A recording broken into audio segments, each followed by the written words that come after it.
बड़ी भाभी मुंबई में पली बड़ी थी, खाते पीते अच्छे परिवार से आई थी। ऐसा नहीं था कि हम लोग उनके मुकाबले कम थे। मेरे पिताजी बैंक में मैनेजर थे। माँ जरूर कम पढ़ी लिखी थी किंतु समझदार थी। बड़ी भाभी वो मुंबई से आई थी, शायद इसी कारण हम सभी को गंवार समझती थी, क्योंकि हम जौनपुर जैसे छोटे शहर में रहते थे। हाँ, भैया को भी जरूर आधुनिक समझती थी, कारण घर के बड़े बेटे होने के नाते भैया का लालन पालन बड़े लाड प्यार से हुआ था। कॉन्वेंट में पढ़ने के कारण भैया धारा प्रवाह अंग्रेजी बोल लेते थे। सुबह से ही बड़ी भाभी का बड़बड़ाना आज चालू था। जाने क्या समझते हैं सब अपने आप को, आखिर हैं तो जौनपुर जैसे छोटे शहर के, रहेंगे गंवार के गंवार, किसी को आगे बढ़ते देख ही नहीं सकते। हमारे मुंबई में देखो, रात रात भर लोग बाहर रहते हैं किंतु कोई हंगामा नहीं होता। छोटी भाभी सिर झुकाए आटा गूंथती रहीं, जैसे उन्हें तो कुछ सुना ही नहीं दे रहा हो। मुझे कॉलेज जाने में देर हो रही थी। हिम्मत करके रसोई में पहुंची और धीमी आवाज में बोली, भाभी मेरा टिफिन लो आ गई। कॉलेज में पहुंच गई किंतु अभी तक प्राइमरी के बच्चों की तरह बैग में टिफिन डालकर जाएगी। एक हमारे यहाँ मुंबई में सिर्फ एक कॉपी उठाई, पैसे लिए और बस भाग चले। वहाँ रुककर और सुनने की हिम्मत नहीं हुई मुझे। सोचने लगी, आखिर भाभी को आज क्या हो गया है। आज से पहले उन्होंने कभी ऐसा नहीं कहा। जैसे ही भोजन कक्ष में गई, छोटे भैया की आवाज़ सुनकर पैर रुक गए। आखिर आप करते क्या हैं? बाहर आधी रात तक हम सभी की नींद खराब करते हैं। पिताजी बीच में ही बोल पड़े, बेटे आखिर ऐसी कौन सी कमाई करते हो जिसके कारण तुम्हें आधी आधी रात तक बाहर रहना पड़ता है? तुम्हारा दफ्तर तो 5 बजे तक बंद हो जाता है ना?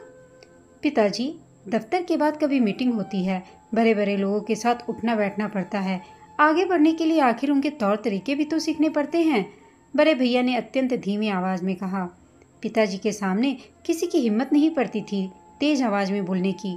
वे न ऊंचा बोलते थे और न ही उन्हें ऊंची आवाज पसंद थी। वे बड़े भैया को हिदायत देकर छड़ी संभालते हुए बाहर निकल गए, किंतु माँ से नहीं रहा गया।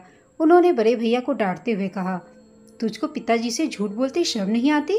आगे बढ़ने की इतनी ही फिक्र थी तो 3 ट्यूशनों के बावजूद तुम कभी प्रथम क्यों नहीं आए? मन लगाकर पढ़ा होता तो यह नाटक करने की जरूरत ही नहीं पड़ती। हम सबको पाठ पढ़ाने चले हो। रात 12 बजे कौन सी शिक्षा लेते हो? जरा मैं भी तो सुनूं। माँ, तुम क्या जानो दफ्तर की बातें? तुम्हारी समझ में कुछ नहीं आएगा। तुम तो बस आराम करो और छोटे तू अपने काम से काम रख, बड़े भैया ने छोटे भैया की तरफ घूर कर कहा। तभी पीठ पर किसी का स्पर्श पाकर मैं पीछे पलटी। बड़ी भाभी टिफिन लिए खड़ी थी, कंधे पर हाथ रख प्यार से बोली, मेरे कहे का बुरा मत मानना बीनू, पता नहीं मुझे क्या हो गया था। मैंने मुस्कुराते हुए टिफिन लिया और बिना कुछ कहे बाहर चली गई। करीब 10-12 दिन तो सब ठीक रहा। बड़े भैया भी समय से घर आ जाते थे। माँ पिताजी तो पहले खाकर सोने चले जाते, बाद में हम सभी खाना एक साथ खाते। इकट्ठे खाना खाते बड़ा अच्छा लगता। दोनों भाभीयों में भी पहले की तरह बात होने लगी थी। अचानक एक रात खटखट की आवाज़ से मेरी नींद खुल गई। मन आशंका से कांप गया। बगल का कमरा बड़े भैया का था। हिम्मत करके मैं उठी, सोचा उन्हें उठा दूं। कुंडी खुलते खुलते किसी की आवाज़ सुनकर अचानक हाथ रुक गया। ध्यान से सुनने पर पता चला कि यह बड़े भैया की आवाज़ है। वे भाभी से कह रहे थे, दरवाज़ा बंद करके सो जाओ, जल्दी लौट आऊँगा। घड़ी की तरफ देखा, 11:30 बज रहे थे। आखिर क्या बात है, इतनी रात गए भैया क्यों बाहर जा रहे हैं? कहीं किसी की तबीयत तो नहीं खराब हो गई? किंतु आवाज़ तो बस बड़े भैया भाभी की ही थी। सोचा जाकर भाभी से पूछूं, किंतु हिम्मत न हुई। इसी उधेड़ बुन में नींद गायब हो गई। काफ़ी कोशिश के बाद जब हल्की नींद आई तो खटपट सुनकर आंख फिर खुल गई। शायद भैया आ गए थे। घड़ी देखी 3 बज रहे थे। भैया ने बाहर जाना छोड़ा नहीं था। सबकी आंखों में धूल झोंकने के लिए यह चाल चली थी। उनकी इस चाल में भाभी भी शरीक थी। रात को आने जाने का सिलसिला करीब रोज ही चलता था। एक रात दरवाजे पर होती लगातार दस्तक से मेरी नींद उचट गई। भाभी को शायद गहरी नींद आ गई थी। मैं जल्दी से उठी क्योंकि नहीं चाहती थी कि माँ जी उठ जाए और पिताजी तक बात पहुँचे। जैसे ही मैंने दरवाज़ा खोला, बदबू का एक झोंका अंदर तक हिला गया। भैया ने शायद ज़्यादा पी ली थी। अंदर आते ही बोले, क्यों जानू आज इतनी? तभी मेरी तरफ नजर पड़ते ही खामोश हो गए। तब तक भाभी आ गई थी। वे बिना कुछ कहे सहारा देकर भैया को कमरे में ले गई। उस रात मैं सो न सकी। सारी रात करवटें बदलती भी थी। यही सोचती रही कि माँ से कह दूं या नहीं। कुछ समझ में नहीं आ रहा था। सुबह थोड़ी झपकी आई ही थी कि बड़ी भाभी ने आकर जगा दिया। बोली, बीनू, कृपया रात की बात किसी से न कहना। तब तक मैंने भी निर्णय कर लिया था कि बात छिपाने से ही अहित भैया का ही है। मैंने उनकी तरफ सीधे देखते हुए कहा, वह तो ठीक है भाभी, किंतु जब मैंने रात को दरवाजा खोला तो विचित्र बू का आभास हुआ। कहीं भैया फिर से। भाभी बीच में ही मुंह बनाकर बोली, हमें तो कोई गंध नहीं आई। मैं खुद अपने प्रश्न पर लज्जित हो गई। अपने पर क्रोध भी आया कि जब भाभी को भैया की फिक्र नहीं है तो मैं ही क्यों चिंता में पड़ूं। इसी तरह 2 हफ्ते और बीत गए। मैं भी घर में कलह नहीं कराना चाहती थी, इसलिए मुंह सी लिया। किंतु कब तक कोई बात छिपती। छोटी भाभी को इस बात की भनक लगी गई। उन्होंने बड़ी भाभी बड़े भैया के बारे में अपनी शंका व्यक्त की। वे उन्हें समझाना चाहती थी, किंतु बड़े भैया ने भाभी पर न जाने क्या जादू कर दिया था कि वे वैसे तो अच्छी भली रहती, किंतु जहाँ भैया की बात होती वे झगड़ने को तैयार हो जाती। उनसे छोटी भाभी की बात सहन न हो सकी। दंदनाते हुई मेरे कमरे में आई और गुस्से से बोली, बीनू, तुझसे रहा नहीं गया क्या? कैसे बित्ते भर का पेट है तेरा, पचा नहीं सकी, उगल ही दिया।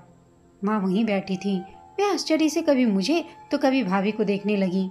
क्या बात है बेटे, आखिर क्या हुआ? माँ ने पूछा। मैंने भी पूछा, पर भाभी हुआ क्या? मैंने तो किसी को कुछ नहीं कहा। पर वे कहाँ सुनने वाली थी। सच ही कहा गया है, क्रोध में इंसान का दिमाग पर कोई बस नहीं होता। तब तक छोटे भैया व भाभी भी आ गए।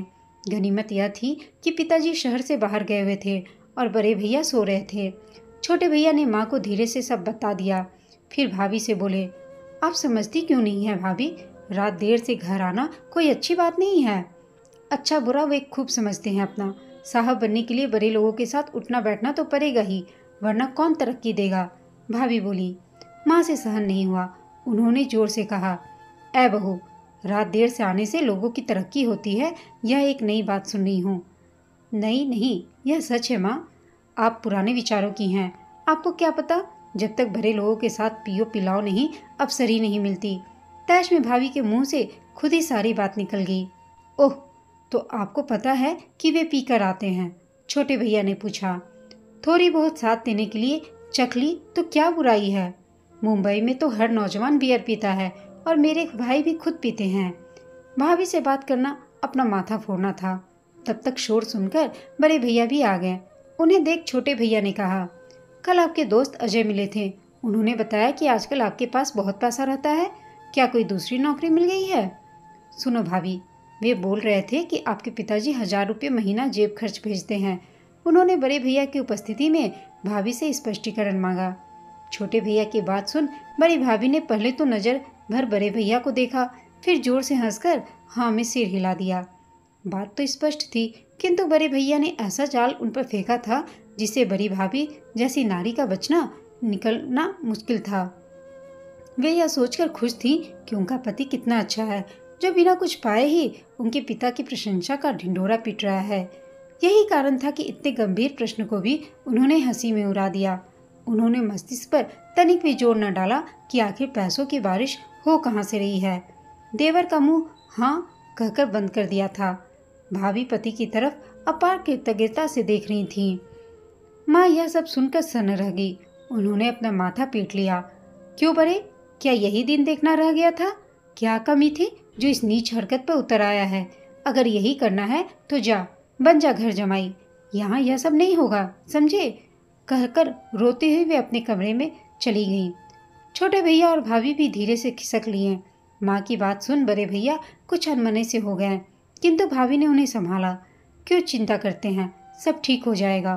फिर दोनों अपने कमरे में चले गए। एक दिन पड़ोस में लड़के की शादी थी। संबंध अच्छे थे, इसलिए सपरिवार बुलाया गया था। सभी तैयार हो गए। हम बड़ी भाभी का इंतजार कर रहे थे। माँ ने मुझे उन्हें बुलाने के लिए भेजा। मैंने बाहर से ही आवाज़ दी, भाभी जल्दी चलिए। बीनू अंदर आ जा, भाभी बोली। अंदर वे तैयार खड़ी कुछ ढूंढ रही थीं। बोली, पता नहीं लॉकर की चाबी कहाँ रख दी है। नेकलेस के बिना कैसे चलूं? इतना ढूंढा पर कहीं नहीं मिला। तेरे भैया भी ढूंढकर थक गए, अभी उन्हें नहाने भेजा है। भैया ने स्नान घर से ही कहा। क्यों परेशान हो रही हो, माँ से मांग लो, आकर वापस कर देना, मैं थोड़ी देर में आता हूँ। पर माँ से जेवर निकलवाना इतना आसान नहीं था। उनका एक ही जवाब होता था, तुम लोगों को पहनने का ढंग है ही नहीं, कहीं तोड़ दिया या खो दिया तो। ना बाबा, मैं तो नहीं देती, ये सब बीनू के लिए है, तुम लोगों से तो कुछ होगा नहीं, कम से कम मेरे गहने तो रहने दो। भाभी को जैसे कुछ याद आया, उन्होंने प्यार से पास आकर मेरे माथे पर हाथ फेरा। जी धक से हो गया कि अब क्या होने वाला है। वे बोली, बीनू, जन्मदिन पर जो नेकलेस पिताजी ने तुम्हें दिया था उसे एक रात के लिए दे दो। पर भाभी, मैं कैसे दूं? अरे कुछ नहीं होगा, मैं माँ से नहीं कहूँगी, उन्हें पता ही नहीं चलेगा, मैं वहाँ से आकर तुरंत तुम्हें दे दूँगी। मरती क्या न करती, बिना परिणाम सोचे मैंने नेकलेस उन्हें दे दिया। पर माँ को जैसे शक हो गया था, वे कभी भाभी के गले को तो कभी मुझे घूरती। मैं बिना कसूर के मुंह छिपाए इधर से उधर घूम रही थी और भाभी ठहाके पर ठहाके लगाए जा रही थी। परंतु छोटी भाभी को पता नहीं कैसे सब कुछ पता चल जाता था। वे पूरे समय मेरे साथ ही बनी रहीं, उनकी मौजूदगी दिलासा देती रही। उनका सबसे बड़ी खासियत यही थी कि वे बिना कुछ कहे सब कुछ कह जाती थीं। उस रात तो भाभी ने नेकलेस नहीं लौटाया, मैं डर के मारे मांगने की हिम्मत न कर सकी। दूसरे दिन सुबह ही मैंने धीरे से उनके कमरे में जाकर नेकलेस की बात की। भाभी कुछ घबराई हुई थी, भैया का कुछ पता नहीं था, वे सुबह सुबह मालूम नहीं कहाँ चले गए थे। बीनू, मैंने नेकलेस यही सामने रखा था, मालूम नहीं कहाँ चला गया, मिल ही नहीं रहा, कब से खोज रही हूँ। भाभी ने रुआंसी होकर कहा। मुझे तो जैसे यह सुनकर चक्कर आ गया। सोचने लगी, हाय अब क्या होगा, माँ से बिना बताए इन्हें नेकलेस दिया था। किसी तरह कमरे में आकर बिस्तर पर गिर पड़ी, आंखों से आंसू बहने लगे। सिर पर किसी के स्पर्श से आंखें खोली तो देखा सामने छोटी भाभी खड़ी हैं। उनकी गोद में मुंह छिपाकर मैं रो पड़ी। छोटे भैया भी तब तक वहाँ भाभी को खोजते आ पहुँचे थे। मुझे इस हालत में देख सबको हंसाने के लिए बोले, क्यों बीनू, कल की शादी देख मन मचल गया क्या? खूब भाभी को मस्का लग रहा है। उनकी बात सुन मैं और जोर से रो पड़ी। छोटी भाभी ने उन्हें इशारे से बुलाया, वह सारी बात समझाई। सुनते ही भैया बड़ी भाभी के कमरे में पहुंचे। यह तो अच्छा था कि माँ पूजा पर बैठ चुकी थी और 1.5 घंटे तक उनके उठने की कोई संभावना न थी। छोटी भाभी के साथ मैं भी भैया के पीछे पीछे बड़ी भाभी के कमरे में पहुंची। नेकलेस ढूंढते ढूंढते भाभी को अपने लॉकर की चाबी मिल गई। मुझे देख उन्होंने कहा, बीनू, यदि तुम्हारा नेकलेस नहीं मिला तो मैं अपना नेकलेस तुम्हें दे दूंगी, तुम चिंता मत करो। उनकी आवाज़ बता रही थी कि उन्हें भी नेकलेस न मिलने का गहरा दुख है। उन्होंने सबके सामने लॉकर खोला तो चक्कर खाकर गिर पड़ी। भैया ने उन्हें बिस्तर पर लिटाया।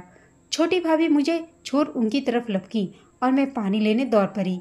यह सब इतनी जल्दी हुआ कि कुछ सोचने का होश ही नहीं रहा। छोटे भैया ने देखा कि लॉकर खाली पड़ा है। तब तक भाभी को भी होश आ गया। वे जोर जोर से रोने लगी। छोटे भैया इस मौके को कहाँ छोड़ने वाले थे। बड़ी भाभी को आड़े हाथों लिया। अंत में यह फैसला हुआ कि माँ और पिताजी को कुछ न बताया जाए। पिताजी दिल के मरीज हैं, शायद इस सदमे को बर्दाश्त न कर सकें। सभी आगे की योजना बनाने लगे कि तभी बड़े भैया मजे से सीटी बजाते हुए कमरे में दाखिल हुए। सब लोग उन्हें अचंभित होकर देखने लगे। भाभी को बिस्तर पर लेटे और हम सबको पास बैठे देख वे दौड़कर उनके पास पहुँचे। वह घबरा कर बोले, सुमन, क्या हुआ, तुम ठीक तो हो? खबरदार जो मुझे हाथ लगाया, अब और नाटक मत करो, बड़ी भाभी बोली। इस तेज आवाज़ ने हम सबको सकते में डाल दिया। उन्होंने भैया को खूब झिड़का, तुम पति बनने के योग्य नहीं हो, सिर्फ शराब पीने के लिए तुमने इतनी घिनौनी हरकत कर डाली, मुझे मुंह दिखाने लायक नहीं छोड़ा।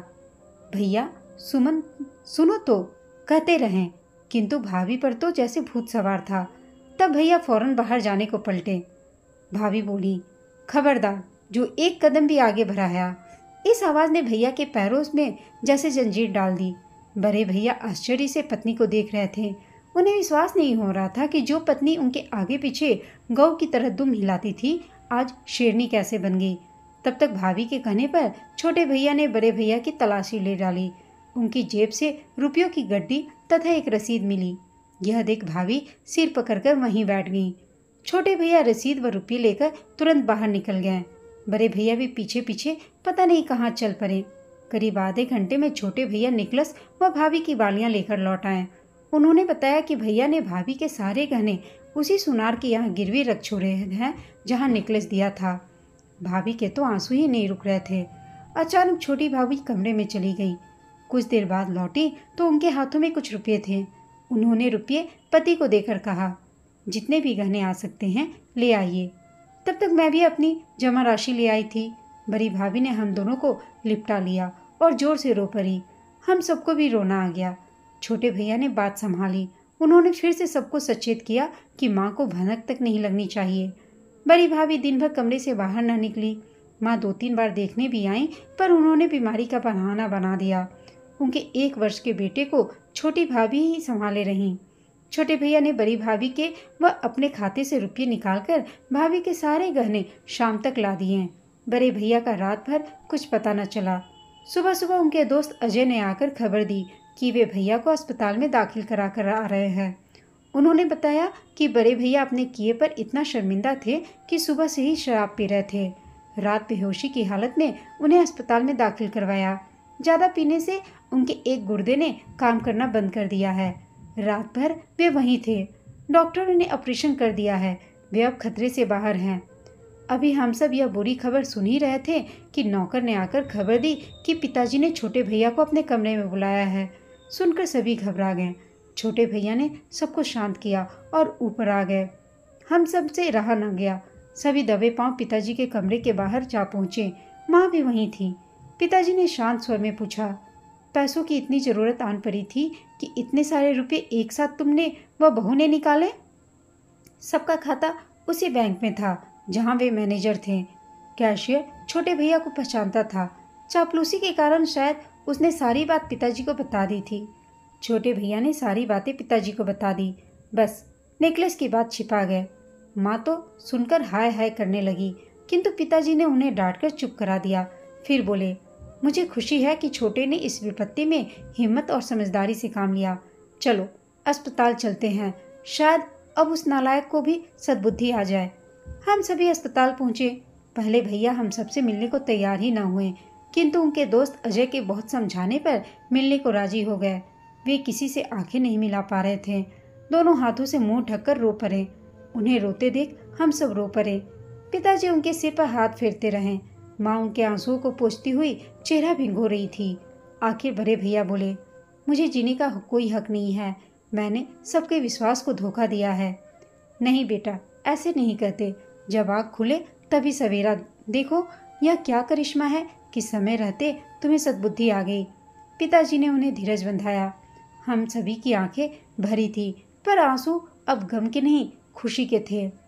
ऑपरेशन का सारा खर्चा देते हुए फिर हम लोग घर आ गए और उसके बाद से बड़े भैया ने शराब को कभी हाथ भी नहीं लगाया और साथ ही भाभी को भी सद्बुद्धि आ गई। दोस्तों, आपको यह कहानी कैसी लगी कमेंट करके बताइएगा। साथ ही कहानी अच्छी लगी हो तो इसे लाइक, शेयर और चैनल को सब्सक्राइब अवश्य कीजिएगा। कहानी सुनने के लिए आप सबका धन्यवाद।